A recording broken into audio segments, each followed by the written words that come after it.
భూమికి పునాది వేయకముందు యేసయ్య బలి అయినాడని బైబిల్ చెబుతున్న మాట పురుష సూక్తములో కూడా ప్రథమ అధ్యాయంలోనే చెప్పబడింది. పంచసూక్తములు ఉన్నాయి. మన్యు సూక్తము, భూ సూక్తము, పురుష సూక్తము. ఈ పురుష సూక్తం ఏంటంటే సృష్టికర్తను గూర్చినటువంటి, సృష్టి కార్యక్రమమును గూర్చినటువంటి చిన్న పుస్తకం. మీరు ఎవరైనా సరే తిరుపతిలో మీ బంధువులు ఉంటే అక్కడ తిరుమల తిరుపతి దేవస్థానం వాళ్ళ లైబ్రరీ పుస్తకశాల ఉంటుంది. పురుష సూక్తం అమ్ముతారు, మీరు తెచ్చుకోండి. ఎక్కువ ఖరీదే ఉండదు. మీరు ఎప్పుడైనా తిరుపతికి వెళ్ళినా మీరు కొనుక్కోవచ్చు. నేను అక్కడే కొనుక్కున్నా. పురుష సూక్తము, అందులో దేవతలు ఆది సంభూతుని పుట్టించినారు. దేవతలు ఆది సంభూతుని పుట్టించినారు, జన్మింపజేశారు. తర్వాత దేవతలు ఆది సంభూతునికి ఆదేశం ఇచ్చారు. ఆది సంభూతుడా, ఇప్పుడు విశ్వమును సృష్టించు. విశ్వాన్ని సృష్టించు అంటే ఆయన సరే సృష్టికి పూనుకున్నాడు. ఆయన ఏమనుకున్నాడంటే సృష్టి జరగక ముందు ఒక యజ్ఞం జరిగితే బాగుండు కదా అని. ఎందుకు యజ్ఞం జరిగితే బాగుంటుంది అంటే, నేను విశ్వాన్ని సృష్టించినాక అందులో దేవతలు పుడతారు, రాక్షసులు పుడతారు, సజ్జనులు పుడతారు, దుర్మార్గులు పుడతారు.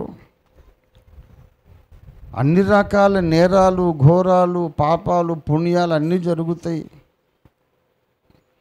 కనుక ముందస్తుగానే జరగబోతున్న సకలమైన ఘోర నేరాలకు ముందుగానే పరిహారముగా నేను ఒక యజ్ఞాన్ని చెయ్యాలని చుట్టూ చూశాడట.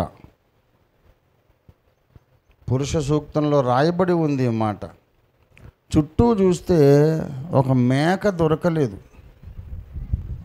సృష్టి అప్పటికింకను జరిగి ఉండని కారణము చేత యజ్ఞ పశువు దొరకలేదు. మేకలు ఎక్కడ దొరుకుతాయండి? సృష్టి చేయలేదుగా ఈయన ఇంకా. మరి యజ్ఞం జరగడం అయితే విధాయకము తప్పదు. యజ్ఞం జరిగిన తర్వాతనే సృష్టి చేయాలి. కానీ సృష్టి జరిగితేనే యజ్ఞ పశువు దొరుకుతుంది. పిచ్చి కుదిరితేనే పెళ్ళవుతుంది, పెళ్ళవుతేనే పిచ్చి కుదురుతుంది అన్నట్టు. సృష్టి జరిగితేనే మేక దొరుకుతుంది, మేక దొరికితేనే యజ్ఞం జరుగుతుంది. ఎలాగానే చుట్టూ చూసి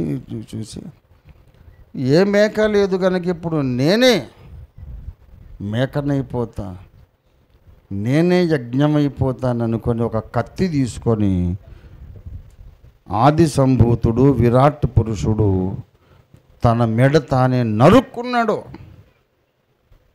తన్ను తానే యజ్ఞముగా బలిగా అర్పించుకున్నాడు సృష్టికర్త ఆది సంభూతుడు.